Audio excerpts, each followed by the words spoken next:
ആളുകള് സക്കാത്ത് കൊടുക്കുമ്പോൾ ഉസ്താദുമാരെ മാത്രം നോക്കി കൊടുക്കാറുണ്ട്. 5 നേരവും കയ്യും കാലും കഴുകണ നിസ്കരിക്കുന്ന ആൾക്കാരാണല്ലോ, ഇൽമിന്റെ അഹ്ലുകാരല്ലേ. അതുകൊണ്ട് അവർക്ക് സക്കാത്ത് കൊടുക്കട്ടെ എന്ന് വിചാരിച്ചിട്ട് ഉസ്താദുമാരെ തന്നെ തെരഞ്ഞു കൊടുക്കുന്നവരുണ്ട്. വളരെ നല്ല കാര്യമാണ്.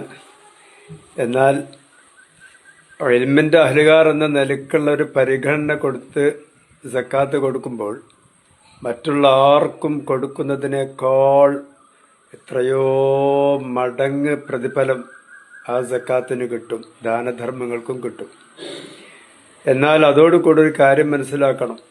നമ്മുടെ ചുറ്റും താമസിക്കുന്ന, നമ്മുടെ നാട്ടിൽ താമസിക്കുന്ന, നമ്മുടെ പള്ളികളിൽ നിസ്കരിക്കാൻ വരുന്ന എത്രയോ സാധാരണക്കാരായ ആളുകൾ, കൂലിപ്പണി ചെയ്ത് ജീവിക്കുന്ന പാവങ്ങൾ, അവർക്ക് ജോലി ഉള്ളപ്പോൾ സുഭിക്ഷമായ ജീവിതം, 1-2 ആഴ്ച അവരങ്ങ് പനിച്ച് ഒരു മൂലയിലായാൽ ആ 2 ആഴ്ചത്തെ കൂലി അവർക്ക് കിട്ടുന്നില്ല. അവർ അതോടുകൂടെ ആ മാസം വലിയ കടത്തിലകപ്പെടുകയാണ്. സാധാരണക്കാരിൽ പല ദിവസങ്ങളിലായി ജോലിയില്ലാതെ കടത്തിലകപ്പെട്ടു പോകുന്ന ആളുകളെ നാം കാണാതെ പോകാറുണ്ട്. അവർ സേവന പ്രവർത്തനങ്ങളിലും സംഘടനാ പ്രവർത്തനങ്ങളിലൊക്കെ മുൻപന്തിയിലായിരിക്കും.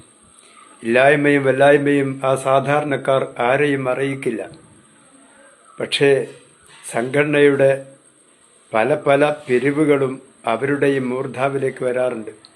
എല്ലാവർക്കും അവരും സംഭാവന കൊടുക്കുന്നുണ്ട്. അവർക്കാവട്ടെ കൂലിപ്പണി ചെയ്ത് കിട്ടുന്നതാണ്. അത് 2 ആഴ്ച പനിച്ചു കഴിഞ്ഞാൽ അവരുടെ കഥ കഴിഞ്ഞു. അങ്ങനെയുള്ള പാവപ്പെട്ട കൂലിപ്പണിക്കാരെയും പ്രത്യേകം ശ്രദ്ധിച്ച് വേണം നമ്മൾ സക്കാത്ത് വിതരണം ചെയ്യാൻ. അതുപോലെ തന്നെ ഉസ്താദുമാരെ മാത്രം നോക്കി സക്കാത്ത് കൊടുക്കുന്ന ആളുകൾ ഒരു കാര്യം ശ്രദ്ധിക്കേണ്ടതുണ്ട്. പല ഉസ്താദുമാരും സക്കാത്തിന്റെ അവകാശികൾ പോലും അല്ലാതിരിക്കും. സക്കാത്തിന് അവർക്ക് അവകാശം ഉണ്ടാവില്ല. സാമ്പത്തികമായി ഒരു പ്രയാസവുമില്ലാത്ത, മിസ്കീൻ എന്ന് പറയുന്ന ഒരളവിലും വരാത്ത എത്രയോ ഉസ്താദുമാർ ഇന്ന് പള്ളികളിൽ ഇമാമായും ഖത്തീബായും അതുപോലെ മദ്രസകളിൽ അധ്യാപകരായും കഴിഞ്ഞുകൂടുന്നുണ്ട്. അപ്പോൾ സക്കാത്തിന് അവകാശമില്ലാത്ത ഉസ്താദുമാരും ഉണ്ട്. അവരുടെ വേഷവിധാനം കണ്ടിട്ട് എല്ലാ ഉസ്താദുമാരും സക്കാത്തിന്റെ അവകാശികളാണെന്ന് തെറ്റിദ്ധരിച്ച് കാണുന്ന തലപ്പാവുകാർക്കും എല്ലാവർക്കും സക്കാത്ത് കൊടുത്തുകൊണ്ടിരിക്കണ്ട. അവരിൽ നല്ല സാമ്പത്തിക ശേഷിയുള്ള സക്കാത്തിന് അവകാശമില്ലാത്തവർ ഉണ്ടാകും. നമ്മുടെ മഹല്ലിലെ ഖത്തീബ് തന്നെ ചിലപ്പോൾ അങ്ങനെയായിരിക്കാം. അത് നമ്മൾ പ്രത്യേകം ശ്രദ്ധിക്കണം. അതേസമയം അവര് പാവങ്ങളാണെങ്കിൽ, അവർ മിസ്കീന്മാരാണെങ്കിൽ അവർക്ക് കൊടുക്കാതെ നിങ്ങൾ വേറെ ആർക്കും കൊടുക്കുകയും ചെയ്യരുത്. അപ്പോൾ എങ്ങനെ തിരിച്ചറിയുമെന്നൊരു വിഷയമുണ്ട്. ഇവിടെ തിരിച്ചറിയാൻ ഒറ്റ മാർഗമേ ഉള്ളൂ. ഉസ്താദുമാർ ബോധവാന്മാരാവുക, ഉസ്താദുമാരല്ലാത്തവരും ബോധവാന്മാരാവുക. ആരെങ്കിലും സക്കാത്ത് എന്ന് പറഞ്ഞു തരുമ്പോൾ അപ്പോൾ സക്കാത്ത് ദായകരും മനസ്സിലാക്കുക. മിസ്കീന്മാർക്ക് നമ്മൾ കൊടുക്കുമ്പോൾ സക്കാത്താണെന്ന നെയ്യത്തോടു കൂടെ കൊടുക്കുമ്പോൾ നമ്മൾ സക്കാത്ത് വീടി. എന്നാൽ മിസ്കീനായിരിക്കാം എന്ന നിലയിൽ മികച്ച ധാരണ വെച്ച് നാം കൊടുക്കുമ്പോൾ ഒന്ന് പറയുന്നത് നല്ലതാണ്. ഇതെന്റെ സക്കാത്താണ് ട്ടോ. ഹദിയ വേറെ, സ്വതക്ക വേറെ, അതൊക്കെ കൊടുക്കുക. അതിനൊന്നും പറയണ്ട. അതിന് മുതലാളിയായ ഉസ്താദിനും കൊടുക്കുക, അല്ലാത്തവർക്കും കൊടുക്കുക.